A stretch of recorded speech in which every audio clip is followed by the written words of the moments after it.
I've got a confession to make. I've always had a thing for gals named Jane. As a kid, it was Tarzan's Jane. As a teen, it was ample Janes named Russell and Mansfield. Now, as an adult, as especially a senior one who has done a little scribbling, I'm going to pick a very different Jane, the celebrated author Jane Austen. What might you say? You're jumping from Hollywood sex spots to a spinsterish English writer of chick lit? Yes, and I say it's about time, gentlemen. In my early years, like a lot of guys, I brushed off Austen's work as chick lit. Yes, I know that's sexist talk. It demeans fiction favored by female readers. More to the point, it's dead wrong, especially in this of all years. Get out your teacups. This year is Austen's 250th birthday, and much of the English-speaking world, male and female, is celebrating. For instance, here in Bath, England, where she spent some years. On December 16th, 1775, a year before the Yanks started their revolution, Austen was born in a small Hampshire town of Steventon, about 60 miles, or at least a day's trip, south of London. She was the seventh of 8 children and the second daughter of a bookish parson and his witty, poetry-loving wife. In Jane's sadly foreshortened 41 years, she produced 6 novels. Only 4 of them were published in her lifetime, namelessly identified only as written by a lady. In Regency England, women of her genteel class were not expected to flaunt themselves in the public eye. History has been kinder to her. She remains the 3rd most popular writer in the English language, after Shakespeare and Charles Dickens. Her books have never gone out of print. Her image appears on commemorative stamps and the UK £10 note. So many plays and films derive from Austen's work, it's impossible to keep count. Dozens upon dozens. Why has she endured? You'll certainly find plenty of eye candy in the lush, filmed rom-coms made from Austen's novels, such as Sense and Sensibility and Pride and Prejudice. Lavish ballrooms, gowned ladies, the beautiful 19th century countryside. But there's much more to her prose. Austen explores eternal themes: love, status, family tensions. She gives a picture of gentry life in Regency England better than any in history books.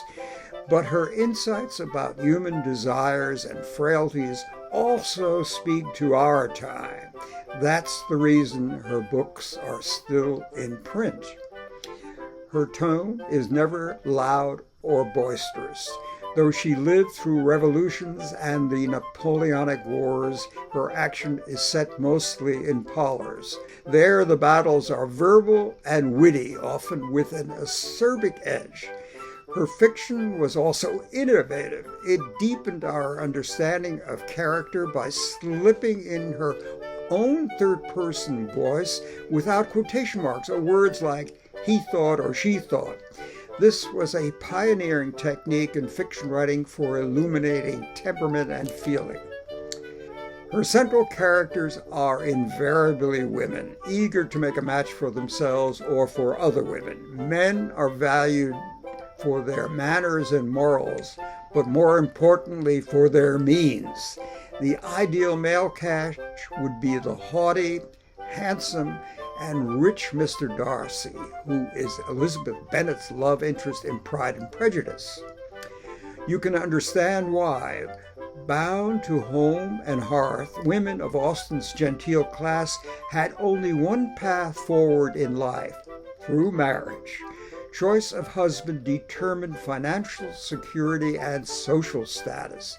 Spinsterhood, by contrast, usually meant failure, dependence on benevolent relatives. Without a husband, you were likely to become an outcast in Regency society. Lacking a university education, what explains Austen's literary skills? Her father, a teacher as well as a vicar, had a large library. He encouraged his two daughters as well as his sons to read from it. Family members were urged to write and entertain each other with their own poems and playlets. Young Jane was especially enamored of the novelists Samuel Richardson and Henry Fielding. We know from letters by her older sister, Cassandra, Jane began writing short verses as age 11 and continuing through her teens. Some of this so-called juvenilia became the basis of her later novels. Oddly, while marriage is the central theme in Austen's novels, she never made a match herself, not for lack of trying. One summer, at age 20, she fell madly in love with a young university grad from Ireland, but his family apparently vetoed a union. Later, she accepted a proposal from a young, wealthier family friend, but after a restless night, she sent him packing. Marriage would have curtailed her freedom to create. She did like flirting and had at least one seaside fling with her clergyman. It's clear she could never continue writing her real passion without a husband with the means and willingness to accept such a pursuit in a time when female writing was considered unladylike, déclassé. She never found anyone that matched those standards.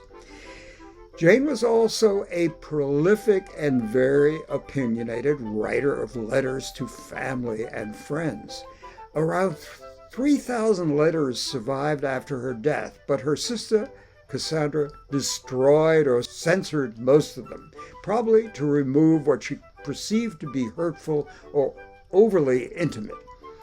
We also don't really know what Jane looked like. The only portrait from her lifetime is a rough, somewhat unflattering sketch by Cassandra, but it's since been modified to enhance her appearance. A nephew later remembered her as tall for her time, slim with curly brown hair and hazel eyes and a round, doll-like face. She always appeared animated. Now that I've told you a little about Jane Austen, let me suggest how you can celebrate her birthday yourself in a very entertaining way. Go see Ensemble Theater's current production, The Complete Works of Jane Austen, Abridged. It's a crackling, costume-switching play. It samples all of Austen's novels, even a smattering of her juvenilia, in just 90 hilarious minutes. Created by 4 Austen-infatuated Philadelphia writers in 2019, The Complete Works is now making its West Coast debut at Santa Barbara's New Vic Theater. Even if you're not a fan of chick lit or a Janeite,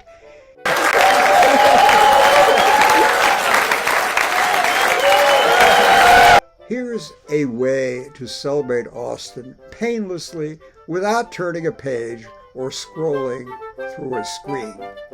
Don't miss it.